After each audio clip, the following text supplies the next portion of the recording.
Welcome to another episode of Kurdistan This Week, where we bring you the latest in the Kurdistan region from NRT Studios in Salmani.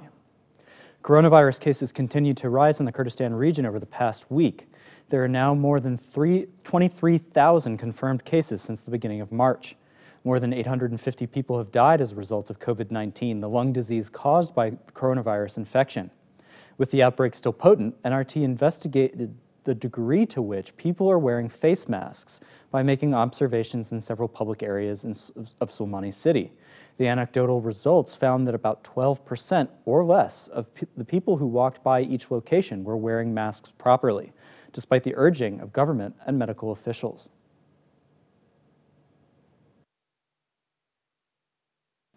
Following on from anti-government protests which began on August 12th, demonstrators gathered nightly in Ranya to demand that the government pay public sector salaries in full and on time, ensure reliable public services, and provide job opportunities. Some called for the government to step down and hold early elections. Since August 12th, protests have continued in Kaladiza and Kalar. New Generation Movement President Sashwa Abdulwahid has called for a new round of protests on Saturday.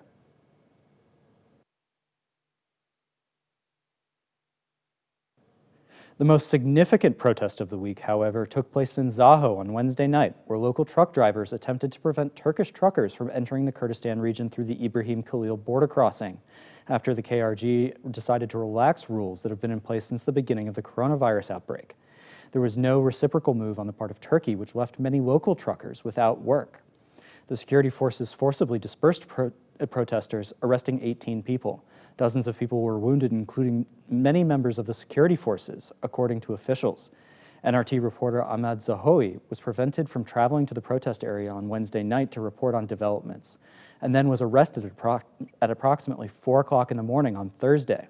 Later that day, the security forces in Duhok and Erbil briefly detained 2 other reporters and closed down NRT's offices in those governorates, warning the reporters there not to work. As of Friday afternoon, Zahoui was still in custody. The arrests and closures prompted criticism from local journalists and politicians and local and international watchdogs who urged the authorities to release Zahoui, reopen the offices, and allow NRT to cover the news unmolested.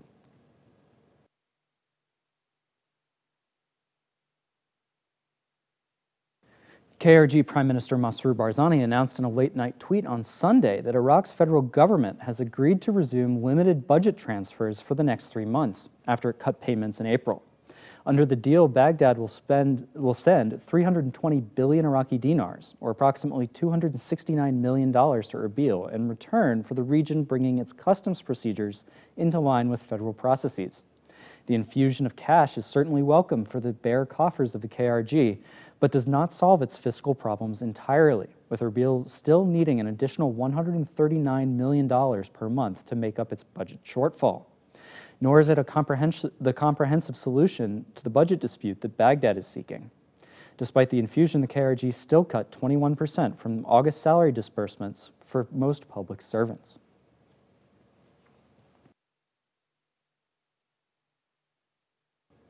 The Kurdistan Parliament's Culture, Civil Society, Sports and Youth Committee said on Monday that it had pulled a controversial draft electronic media bill from consideration after it faced opposition from activists, journalists, and multiple political parties.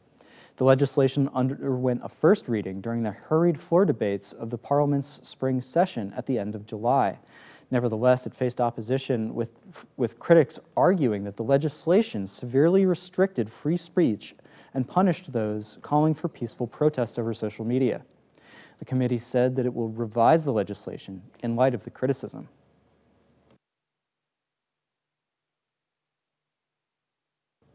Finally, a civilian was killed in a Turkish airstrike in Duhok on Wednesday afternoon in Kanimasi subdistrict, according to a local official.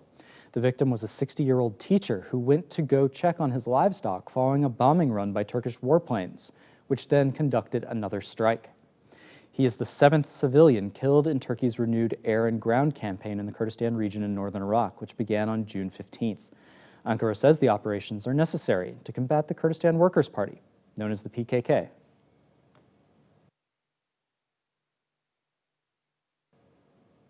Thanks for tuning in to this episode of Kurdistan This Week. If you'd like more information on these stories and others, check out our website, nrttv.com/en, and be sure to like us on Facebook, Follow us on Twitter.